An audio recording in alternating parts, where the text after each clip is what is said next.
नमस्कार दोस्तों, आज मैं फिर से आप सभी के लिए महाभारत से जुड़ी द्रौपदी की कहानी लेकर आई हूँ कि आखिर द्रौपदी का चीरहरण पांडवों की गलती के वजह से होने वाला था या फिर द्रौपदी के कोई पूर्व जन्म के पाप के कारण। अगर पाप के कारण उनका चीरहरण होने वाला था तो फिर श्री कृष्ण भगवान ने उनकी लाज क्यों बचाई, ये सभी जानकारी आपको इस वीडियो में मिलेगा, तो पूरे अंत तक बने रहिए।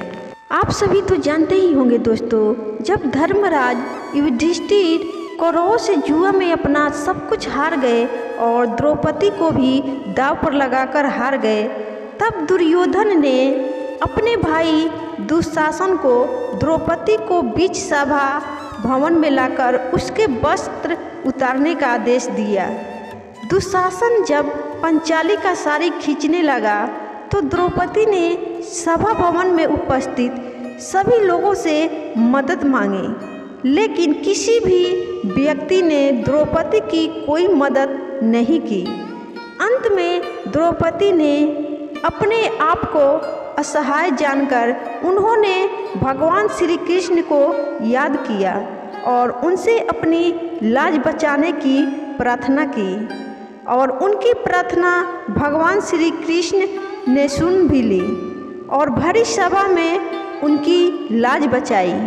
उसके बाद द्रौपदी ने भगवान श्री कृष्ण से पूछा कि हे मेरी लाज बचाने वाले श्री कृष्ण भगवान, आप तो कहते हैं कि मानव को अपने पाप और पुण्य कर्मों का ही फल उसका मान और अपमान कराता है, तो हे करुणा निधान, मैंने कौन सा ऐसा पाप कर्म किया है जिसके कारण आज अनेक महारथियों से भरी राजसभा में सबके सामने मेरा चीरहरण होने वाला था। तब भगवान ने द्रौपदी को उसके पूर्व जन्म का स्मरण कराया। पौराणिक कथा के अनुसार अपने पूर्व जन्म में द्रौपदी एक राजकुमारी थी। एक दिन जब द्रौपदी अपनी सखियों के संग गंगा स्नान के लिए जा रही थी तो उसने देखा कि गंगा में एक संत स्नान कर रहे थे और उनके अंग वस्त्र गंगा के किनारे रखे हुए थे। यह देखकर द्रौपदी को शरारत करने का विचार उसके मन में आया और उन्होंने अपनी सखियों के साथ मिलकर उस संत के अंग वस्त्र एक स्थान पर छिपा दिए और चुपचाप किसी दूसरे घाट पर स्नान करने के लिए चली गई। स्नान करने के पश्चात अपनी सखियों के साथ हंसते हुए और आमोद प्रमोद करते हुए द्रौपदी अपने महल को चली गई। इधर जब संत गंगा स्नान करने के उपरांत जल से बाहर आए तो अपने वस्त्र गंगा तट पर ना पाकर परेशान हो गए और इधर उधर खोजने लगे। बहुत खोजबीन के बाद संत को अपने अंग वस्त्र एक जगह छिपे हुए मिल गए। तब उस संत ने क्रोधित होकर श्राप दिया कि आज जिसने भी मेरे साथ ऐसा घृणित परिहास किया है और मेरे वस्त्र हरण किए हैं, एक दिन उसे भी अपने वस्त्र हरण होने पर समाज के सामने लज्जित होना पड़ेगा। और इसी श्राप के कारण द्रौपदी को यह अपमान झेलना पड़ा। परंतु द्रौपदी भगवान श्री कृष्ण की भक्त होने और द्रौपदी के इस जन्म में एक महापुण्य के वरदान मिलने के कारण भगवान ने उनकी पुकार सुन ली और उनके चीर को बढ़ाकर उनकी महिला सम्मान की रक्षा की।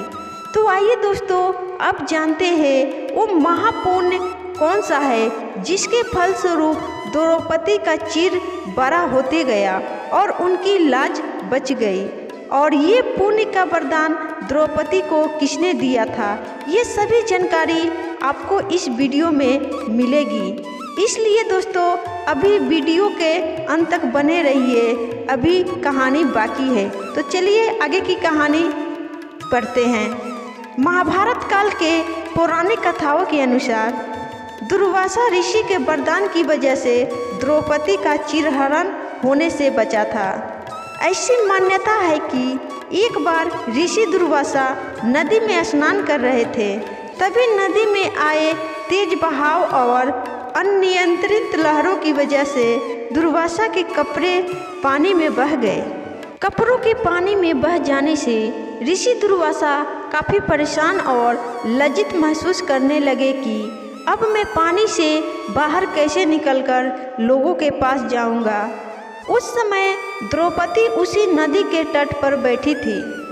दुर्वासा ऋषि को देखकर उन्होंने अनुमान लगा लिया और द्रौपदी ने अपने साड़ी को फाड़कर उसका कुछ टुकड़ा दुर्वासा ऋषि की तरफ बढ़ा दी। द्रौपदी के इस व्यवहार से दुर्वासा ऋषि बेहद खुश हुए और उन्हें यह वरदान दिया कि जब भी संकट के समय उन्हें वस्त्रों की आवश्यकता होगी तब उनके वस्त्र अनंत हो जाएंगे, यानी जिसका कोई अंत नहीं होगा। और इसी महापुण्य वरदान के फलस्वरूप कृष्ण जी ने द्रौपदी की लाज बचाई। तो दोस्तों, सबको अपने कर्मों के फल जरूर मिलता है, इसलिए आप अच्छा कर्म करिए और अच्छा फल पाइए। और ये वीडियो आपको अच्छी लगी हो तो वीडियो को लाइक, शेयर और कमेंट में जय श्री कृष्णा जरूर लिखिएगा। धन्यवाद।